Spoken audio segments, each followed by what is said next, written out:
This week, experts disclosed a passcode bypass in iOS 13 a week before release. Drone attacks hit a Saudi Arabia Aramco oil plant. Google fixes a two-factor authentication flaw that's built into their Chromebooks. LastPass fixes a bug that leaks credentials. AMD Radeon Driver flaw that leads to a VM escape. And how the Air Force will let hackers hijack an orbiting satellite.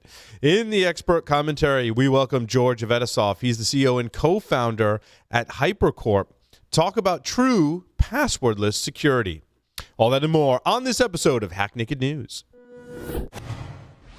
This is Security Weekly, for security professionals, by security professionals.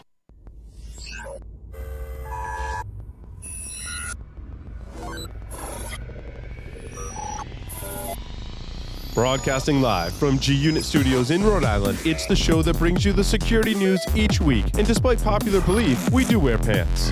It's Hack Naked News. Let the team at Black Hills Information Security test your defenses. With over 10 years of experience in penetration testing, red teaming, and threat hunting, the testers at Black Hills will help you find the holes in your security before the bad guys do. The team at Black Hills cares about educating and sharing their knowledge by creating countless blogs, open source tools, and webcasts for you to learn more about the tradecraft of pen testing and red teaming. Visit securityweekly.com/BHIS to join their mailing list and view the latest blogs and webcasts from Black Hills Information Security. Too many alerts and not enough action? It's time to get SaltStack. SaltStack is an intelligent IT automation platform that detects security issues in critical business systems and then actually fixes them. With SaltStack, security and IT teams work together to define custom security policies with certified checks for CIS, DISA-STIGs, and more. You can scan systems for millions of compliance checks in minutes. Remediate compliance and vulnerability issues with powerful automation, all in a single platform. Visit securityweekly.com/SaltStack to learn more. Hello, everyone, and welcome to Hack Naked News, episode number 234 for September 17th, 2019. I'm your host, Paul Asadorian. We've got some exciting news about the Security Weekly webcast program as we're now partnered with ISC Squared as an official CPE provider. If you attend any of our webcasts, you will get 1 CPE credit per webcast. Register for upcoming webcasts with Extra Hop and SaltStack by going to securityweekly.com/webcast. If you missed any of the previous ones, you can go to securityweekly.com/on-demand. And now, the security news for this week. Google Calendar settings exposes users' meetings and potential company details. The Google Calendar setting in question is for users who want to organize meetings by sharing with specific users a specific link. So in other words, you want to share a calendar with someone. However, just that one person. That setting actually enables is that anyone with the shared link, not just the intended user, to see the shared calendar. With that, notification means is that the URL becomes indexed by a Google search, meaning that anyone can find the calendar without even knowing the link, according to the report. Experts disclose a passcode bypass in iOS 13 a week before it was released, or soon to be released, I suppose. Below is a step-by-step procedure to exploit the passcode bypass. It's a little tricky and kind of weird, but bear with me. And the link is in the show notes if you want to go check it out. First, you have to reply to an incoming call with a custom message. That, first of all, presents some challenges. Then you need to enable the voice-over feature and then disable the voice-over feature. Then add a new contact to the custom message. Click on the contacts image to open the options menu and select Add to Existing Contact. When the list of contacts appears, tap the other contact to view that info. So if you do all that, you can bypass the passcode. Apparently, this researcher is kind of infamous for finding passcode bypasses, and the article contains several more examples. A bug in Instagram exposed user accounts and phone numbers. The expert explained that he discovered the flaw by using the platform's contact importer in combination with a brute force attack on its login form. The attack scenario is composed of 2 steps. First, the attacker carries out a brute force attack on Instagram's login form, checking 1 phone number at a time for those linked to live Instagram accounts. The attacker then finds the account name and number linked to the phone number by exploiting Instagram's sync contacts feature. and they have, in fact, fixed this particular vulnerability. And we've covered Instagram recently as well. So they've had a couple of issues with their password and passcode system in the past couple of weeks. Drone attacks have hit 2 Saudi Arabia Aramco oil plants. I am reminded that Spotter RF did a feature on Enterprise Security Weekly a while back. It was an interview that was featuring technology that could actually detect this type of attack. As Saudi Arabia's oil production suffered severe damage following a swarm of explosive drones that hit 2 major oil facilities run by Aramco, of course, the state-run oil company in Saudi Arabia. Circulating images of the huge blaze, of course, are all over the news. I did not look very hard, but I also didn't find much in the way of like what types of drones and exactly how many and things of that nature. Hopefully some more details surface as it's very interesting. ESW68 was the interview with Spotter RF. Thank you, Johnny. Google fixes a Chromebook two-factor authentication flaw that has to do with their built-in security key. You may not know it, but your Chromebook, depending on the model, may have a security key built in, such as a Yubico or similar kind of technology. Unfortunately, the vulnerability has been discovered in that system that allows it to operate securely, specifically the generation of an elliptical curve digital signature algorithm, or ECDSA, signature by H1 chips running 0.3.14 firmware and prior. Google says that we've confirmed that the incorrect generation of the secret value allows it to be recovered, which in turn allows the underlying ECC private key to be obtained, which in plain English means an attacker could work out the private key, completely undermining what is supposed to be a fundamental security feature. Uber has confirmed an account takeover vulnerability. This comes from Forbes. Anand Prakash, founder of AppSecure, and was honored in Forbes 30 under 30, which must be an entrepreneurial kind of feature article. He discovered that it was possible for an attacker to exploit a vulnerability via the API. This involved acquiring the user's universally unique identifier, or UUID, of any user by sending an API request that included their telephone number or email address, which you'd easily find online. Once you have the leaked Uber UUID from the API, you basically replay the request using the victim's Uber UUID, and you gain access to their private information, such as their access token from the mobile app, which means you can basically be them inside the app, location and address. With that access, with the access token from the mobile app, he was, of course, able to completely compromise a test account, requesting rides, getting payment information, and more. SOHOpelessly broken 2.0. 125 vulnerabilities were found in routers. Independent security experts, something, ISE is the company, decided to conduct another assessment of the IoT space, thinking that security may have evolved. Of course, the total of 13 routers and NAS devices were analyzed as part of the SOHOpelessly broken 2.0 project, which led to the magic number of 125 CVEs being assigned to new vulnerabilities. Results of the research were made public yesterday. SOHOpelessly broken 2.0 targeted devices from many manufacturers, including Buffalo, Drobo, Asus, QNAP, Lenovo, Netgear, and a whole host of others. The researchers said they identified at least one vulnerability that allowed remote shell access or access to the admin interface in each of the tested products, including vulnerabilities that we've never heard about before, such as cross-site scripting, OS command injection, and SQL injection. Oh, wait. I've heard of those before. Many of you have too. Hence the project name, SOHOpelessly. LastPass has fixed the bug that leaks credentials. Tavis is just a beast, man. Tavis Ormondi, of course, a vulnerability researcher from Google Project Zero, discovered the flaw in the LastPass password manager and published it on August 29th, rating it as, air quotes, high. He followed up with a Twitter post warning users about the bug on Sunday.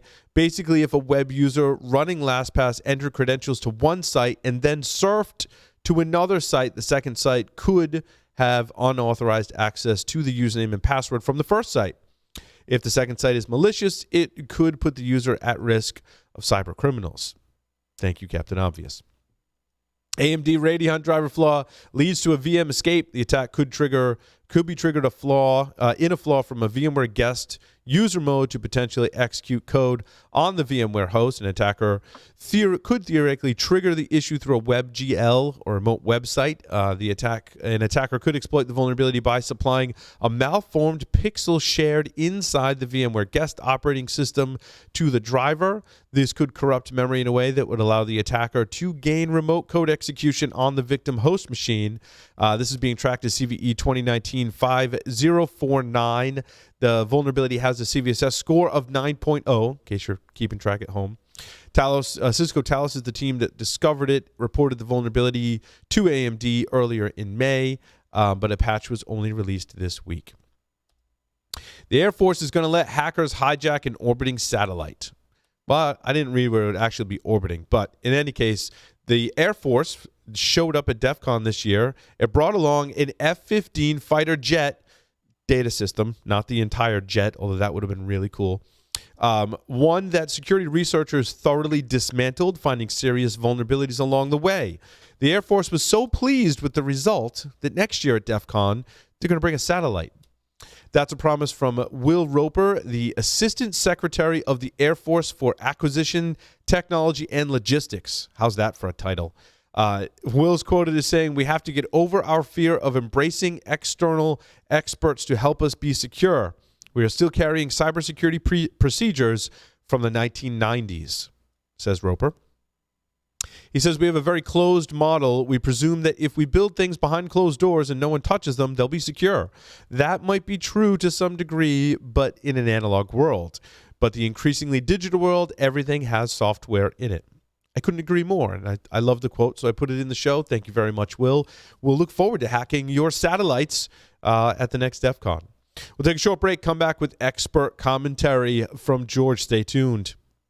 Make sure your team is prepared to fight off the latest cybersecurity threat. IT Pro TV is the resource to keep you and your IT team skills up to date. You can stream IT Pro TV courses live and on demand, so there's no need to send staff to off-site training. Team subscriptions include Pro Portal, so managers have full control over your team's training schedule. Go to itpro.tv/hack-naked and use the code HN30 to try it free for 7 days and receive 30% off your monthly membership.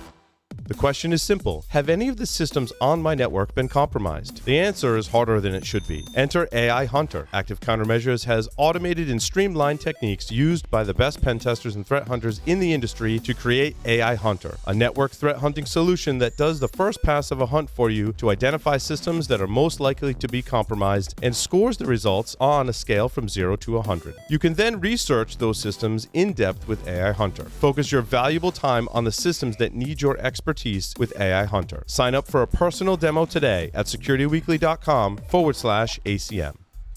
Hey, welcome back everyone to Hack Naked News. We're going to talk about passwords. I wanted to set the stage a little bit because last week on Security Weekly, we did cover a story about passwords, and if I can find it, I will read some of the details from it. As I don't remember them all in my head, but I can't find it. So in any case, the password was actually developed in the 1950s by a computer security researcher. Believe it or not, they existed in the 50s as essentially a way to keep users' files separate from each other and assign roles on the system. And also today, you don't hear people say how much they love passwords. Most people really hate passwords. Back in the 50s, if you only had to remember one password, probably wasn't all that bad. And they probably thought passwords were a really good thing. The problem today is you have to remember seemingly millions of passwords. And for a lot of reasons, we really, really hate passwords. So we should just get rid of them. Has always been my kind of philosophy. And here to talk about that is George Avetisov. He's the founder and CEO of HYPR. Did I get that right, George? HYPR, right? Oh, you nailed it. George, help us get rid of passwords, my friend. We're working on it. I think a lot of people have been working on it. Great minds are trying to do this for years now, and I think it's finally happening. I'd like to see you go down in the history books as the person that got rid of passwords, similar to how the person that invented them is somewhat famous today, who just passed away, by the way. Well, I appreciate that. First of all, thank you for having me on. Love the podcast, love the show. I wish I could say that it's one person or, even some small group of people that could eliminate the password, but I think it's an industry-wide effort. I think it's something that's been taking a long time. There have been many false starts. Many companies have, said that the password's on its way out. I know Bill Gates said the password was dying well over 10 years ago, and it still hasn't happened. So when it happens, I think it's important to give credit to, the big industry leaders and the whole ecosystem of companies that has made it possible. I'm happy to speak to that if you're interested. Yeah, it's interesting because the password is so ingrained in every piece of technology that we pick up in some way, shape, form, or fashion. I mean, even just in the news this week, we talked about LastPass as the password manager, iPhones and iOS with the passcodes, right? And these are stories we cover every week on the show, George, and they're basically shortcomings of the somewhat now flawed. I mean, in the beginning, when I read that article from the beginning of passwords, I was like, it makes sense in that context, right? But now with the way technology has advanced, we have two problems. One is passwords are just ubiquitous all over the place. So how do you get rid of all of them, right? And the other problem is that they're a nuisance and not effective today at protecting your accounts, basically. Well, I think passwords are actually passwords are an interesting topic because first of all, they're free. Passwords are free. Yeah, you don't have to pay extra for passwords, right? It's been they've been so ubiquitous that there's still companies out there who advocate for the use of passwords. Yeah, and I think that the passwordless. I know I've used the air quotes like 4 times now, but it's still, there's so many buzzwords in this industry. The passwordless movement and the passwordless marketing you see a lot of times is just marketing. Yeah. It's easy to say, hey, we're going passwordless, or let's go passwordless, or why are you still using passwords? It's very easy to say that. It's actually very difficult to actually move away from password. Right. Yeah, because a lot of them store the password behind the scenes. So like to the user, it seems, air quotes, as you say, passwordless, right? But again, I've kind of poo-pooed the password, but it does have some advantages. One being it's free and you can easily change it, right? It's hard with biometrics to change your signature on your fingerprint, right?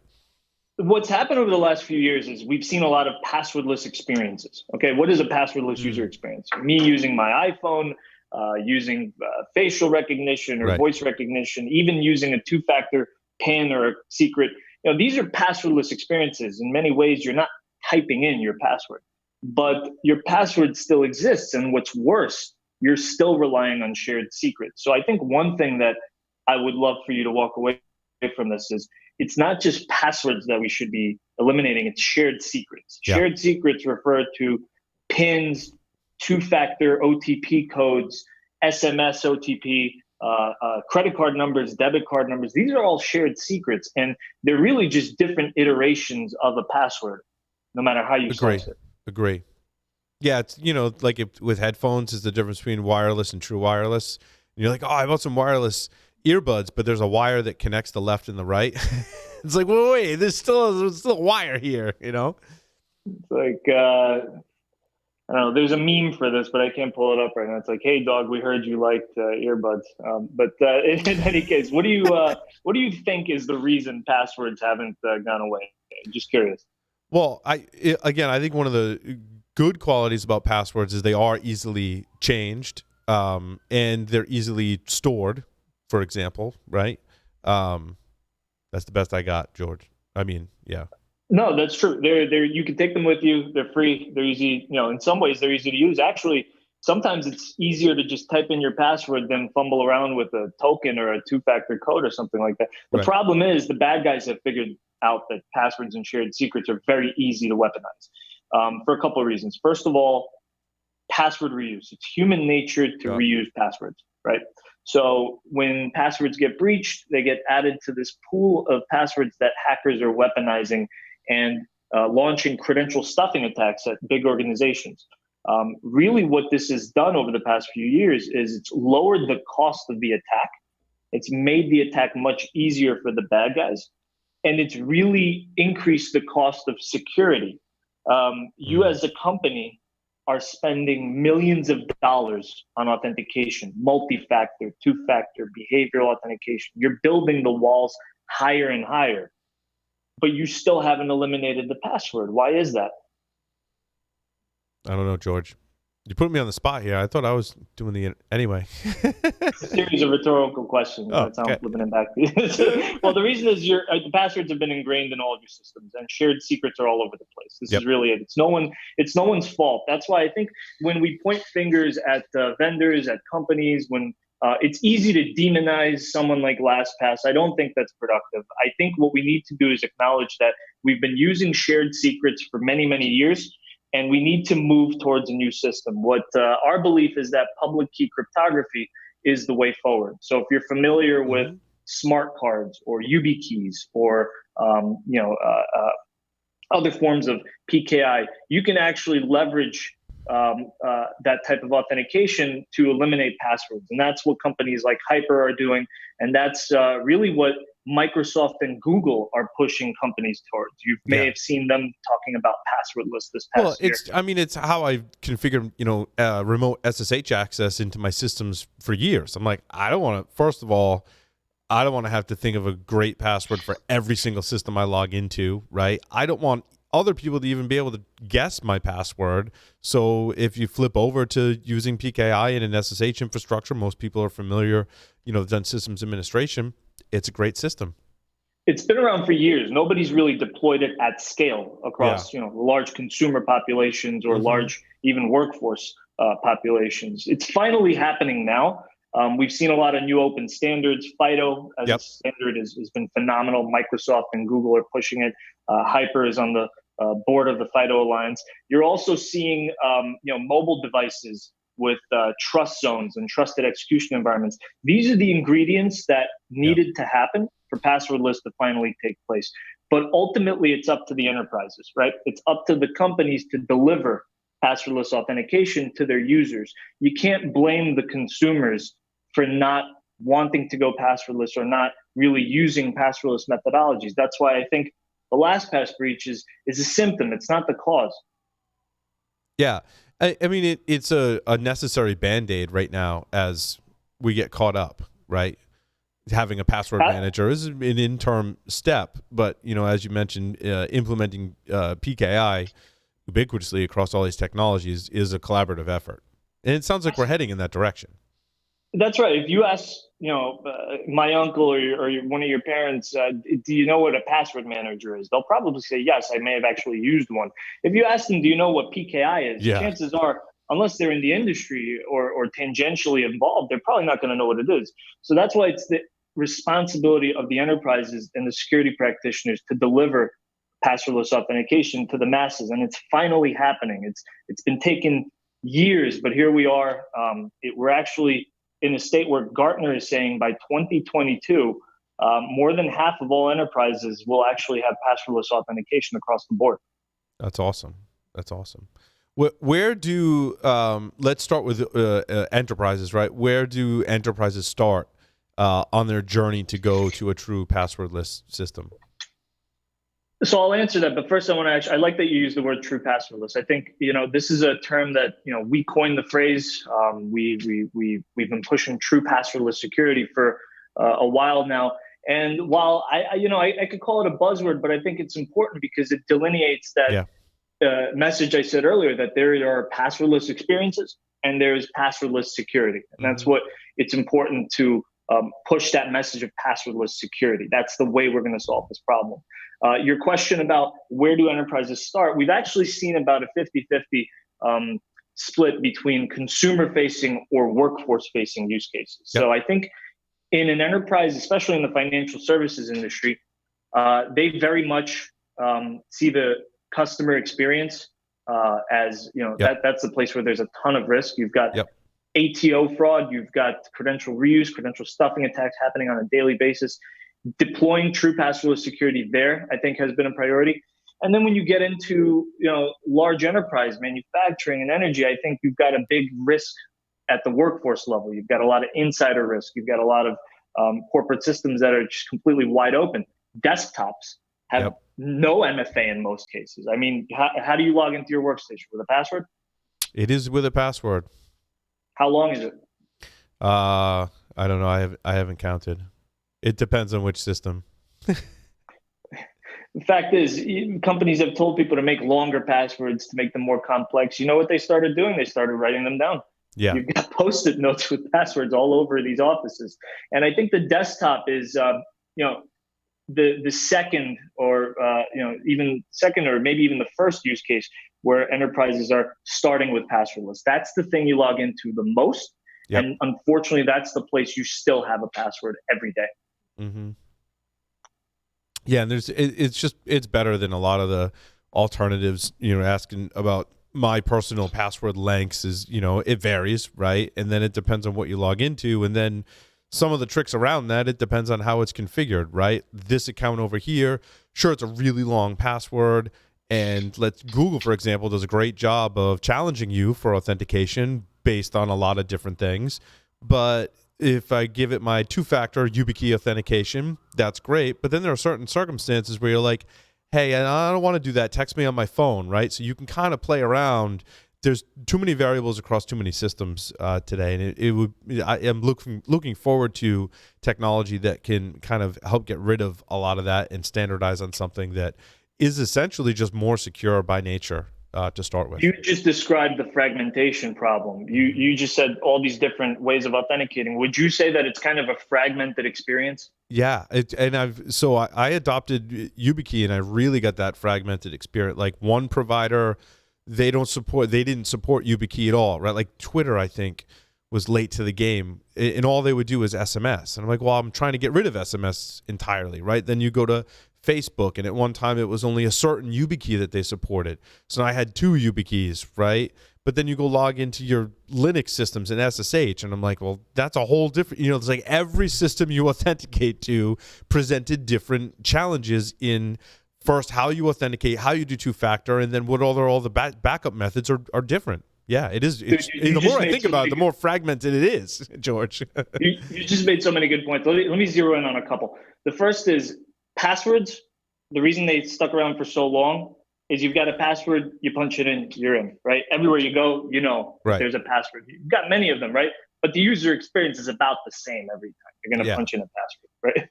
Now that we've introduced all these different 2FA and MFA and OTP mechanisms like you just described, the user experience has gotten fragmented, and fragmentation creates friction. So if you actually look at the Internet Trends report, Mary Meeker's Internet Trends report from this year, page 209, really interesting stat.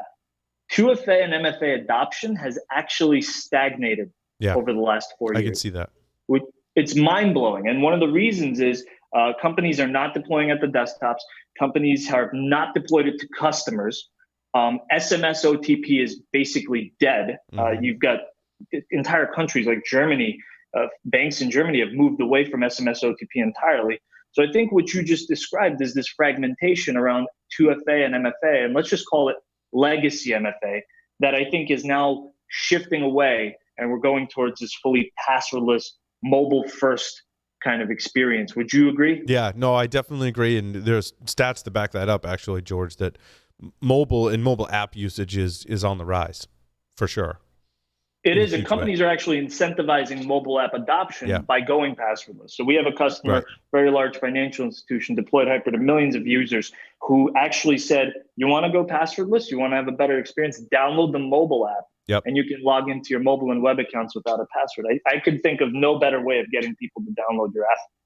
Right. Yeah, and it ends up being a business advantage. That's a great story. So, George, if people want to learn more, there are some links in the wiki, but where can people go learn more to kind of start down this journey of True Passwordless? Look, I don't want to just direct everybody towards HYPR. I think it's important that we talk about this as an ecosystem, like I said. So I think there's a few big players in this space who deserve credit. Obviously HYPR is one of them, but I think Microsoft and Google are really paving the way for passwordless. They've really been big contributors.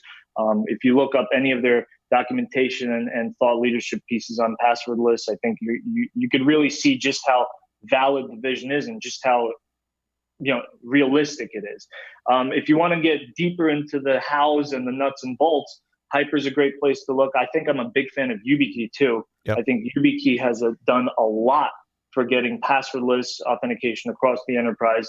And, even some of the financial institutions. I think when you look at messaging from companies like MasterCard, you see a lot of next-gen identity and next-gen authentication messaging that if you care about going passwordless, if you want to see how companies have done it, you should also look to the vendor, to the private sector and the enterprises who've actually deployed it. Awesome. George, thank you so much for appearing on Hack Naked News today. And just for our audience, what is is your website? Is it hypr.com, HYPR.com? That's right. No E. It's no HYPR.com. Awesome. Like the logo right there. Thank you. And I appreciate you having me on. Awesome show, man. Thank you so much for doing this. Thanks, George. And thanks, everyone, for listening and watching. We'll see you next time on Hack Naked News.